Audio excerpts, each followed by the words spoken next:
It's so strange, right? April 30, we already had sunny days, like 25 degrees. And I've been doing these videos in February when there was snow. It gave such a good feeling to sit in the snow, walk with bare feet in the snow here on my roof terrace, but also in the forest. And I dived into ice cold water, which was like 0 degrees. And first time I could do 10 seconds, and the second time I could do 1 minute, and then I could do 5 minutes. And the latest one was I was sitting in ice cold water for 12 minutes, just controlling my body response with breathing. And I used that response and used that control, and I used that breathing as a metaphor, as a symbol for controlling triggers and controlling drama, controlling that response to triggers and drama. And I've been sharing quite some personal stuff, and somebody said, but just another strategy of yours to get validation. Maybe. I just like when people hold mirrors to me, and so I can learn. It's not always easy, and my first response could be that I don't like the feedback. Actually, I do like feedback. It always sinks in. Can be in 1 second, can take 2 weeks, but it always sinks in. So I'm always happy with feedback, and because feedback delivers insights. Yeah, what is love? Baby, don't hurt me. Baby, don't hurt me no more. This is a simple song, and there's a lot in this song. First, the question, what is love? Well, we can talk about that for years. And baby, don't hurt me. It's actually about setting boundaries and setting limits and boundaries of where are you and where is me. Makes everything clear. And when these boundaries are not clear for you, it's also not clear for the other. How can you feel that? So setting boundaries, and this is okay and this is not okay, is incredibly mature, very necessary in a mature relation, love relation. But we are not always clear about this, and it's not always clear to ourselves. It's an act of self-love. And this process lasts 4 months, and I've been doing a lot of work in Zanzibar. It's a nice way of doing meditation, I can tell you, to be in a hammock and to ponder and to meditate in the sun with 30 degrees, or to sleep outside at a pool at night with 25 degrees and being woken up by birds like you hear now. Do you hear them? The cheerful sound of birds is also a manifestation of love. So we humans, we struggle a lot with love, right? There's a lot of denied love, there's a lot of unexpressed love, there's a lot of lost love. And it's like this, if you have had experienced this incredible peak like I have, the down is as big. The down is as big. And these insights came to me, and it's the same message all over again, all the time, whatever. When I read a book, it's there. When I have my daily insight between 4 and 5 in the twilight zone hour, every morning between 4 and 5, every morning I wake up. Between 4 and 5, I wake with an idea, with an insight, with a realization. And sometimes, or quite a lot, it's the same. It's not a new one. And it refers back to me all the time. Self-love. People come to me in my life, we have good conversations, and they give this message. People of all ages, of all gender, of sometimes you can be surprised how spiritually developed young people can be. I was talking to a guy 24 years old and I was like, wow, how spiritually, how mature are you? My God. But it's also fantastic, of course, that you can have these conversations with anybody, even when you don't expect it.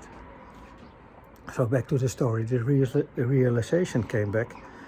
It's the same one, the same message all the time. Self-love. Self-love is the solution. Self-love is the way out of the trauma. The way in, the portal, was the trigger. I found out at some point in September, hey, that trigger, this reaction, this drama I'm creating is not me. It's a part of me, but it's a separated part of me. I always thought, yeah, I'm so expressive. No, it's just a reaction. It's a reaction to a trigger.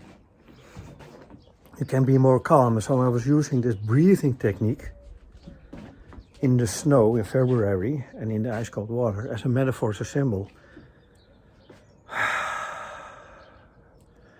To be able to not be so affected by triggers anymore. Does it work all the time? No, I still get triggered. But the interval time is much shorter and the reaction is much less severe. So I'm improving there. So I discovered this triangle between trauma, drama and trigger. The trigger is the way in, and then you discover you're actually creating the drama yourself, and then you have to go deep inside and you find it's caused by trauma. You can discover this yourself. You can read good books about it, and every time the same message came to me: love yourself. And then I woke up at the morning with this funny insight that the insight, there was a new insight, is that the insight at itself is not enough. That sounds logic, of course.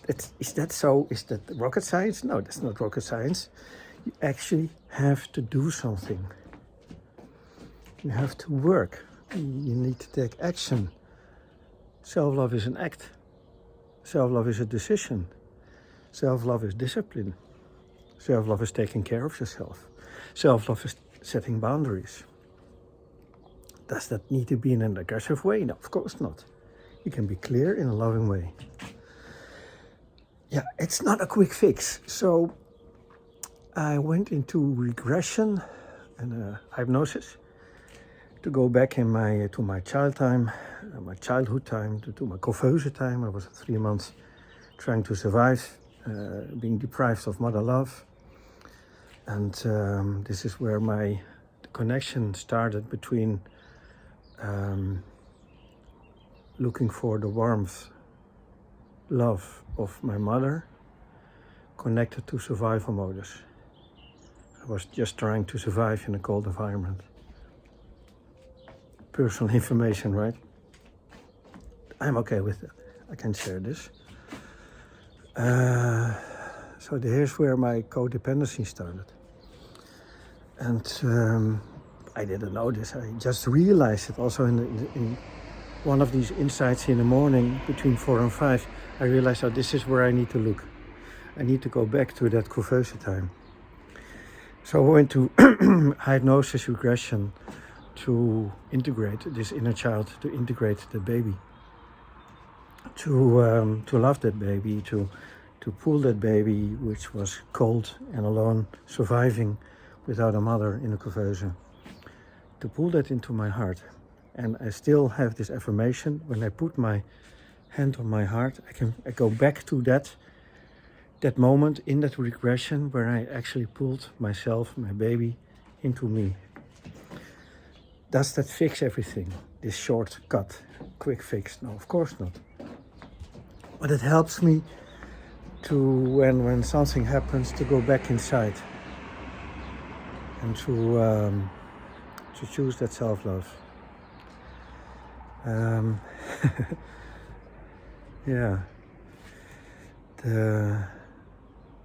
Another thing what I wanted to talk about is this codependency. I hear people say, even therapists and friends, that the incredibly deep love I felt was 100% ignite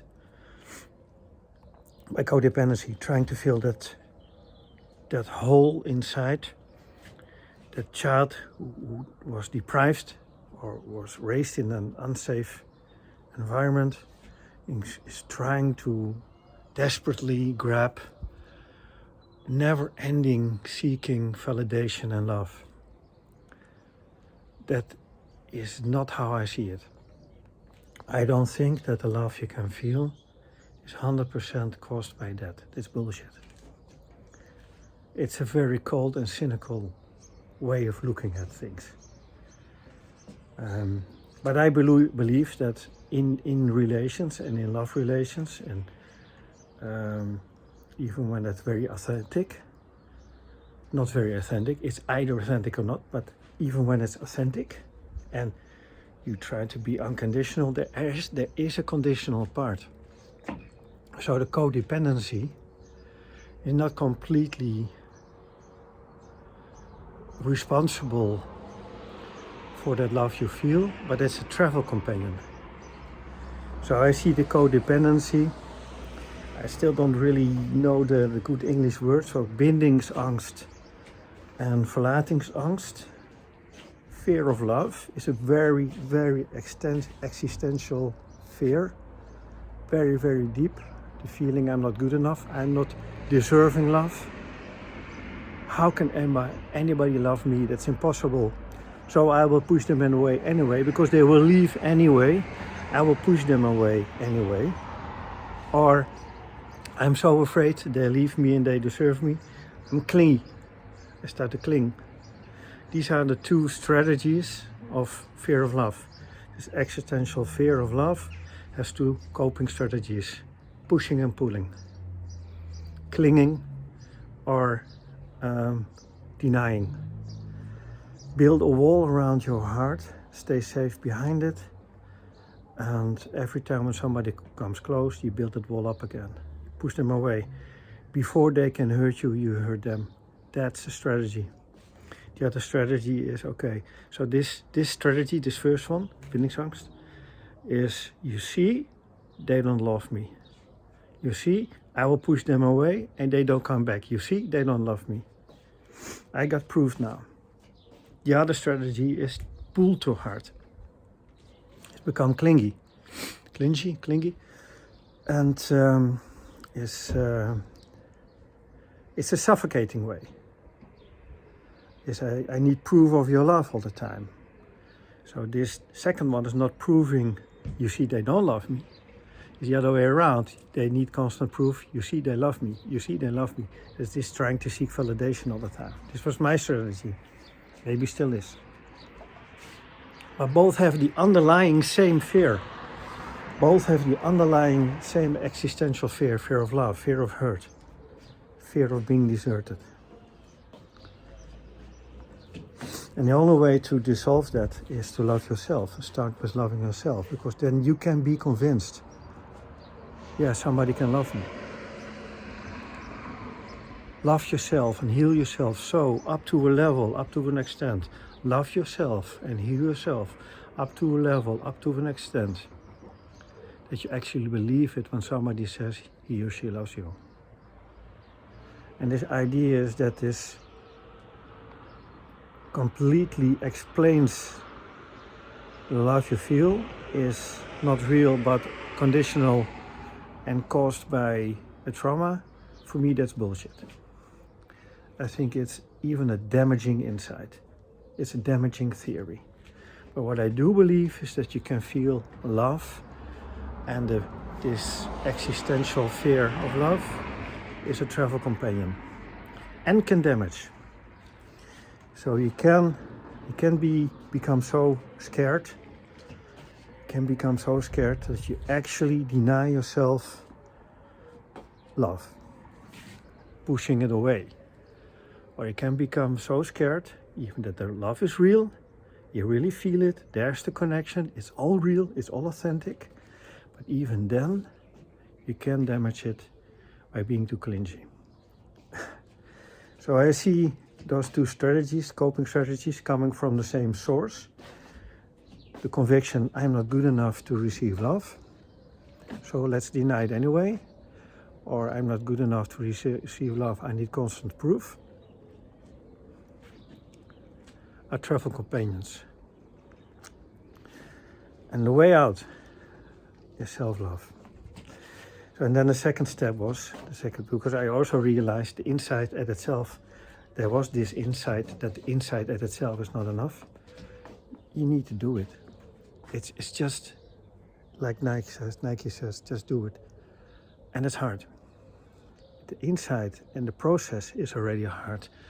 The mourning process is hard, the trauma process is hard, but just doing this, you're not raised, you're not educated to love yourself. We literally don't know how.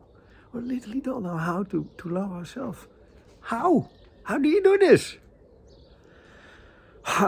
So I'm very curious. I have some things which I do, trying to do this, to actually have the discipline to love myself without becoming arrogant and narcissist, of course.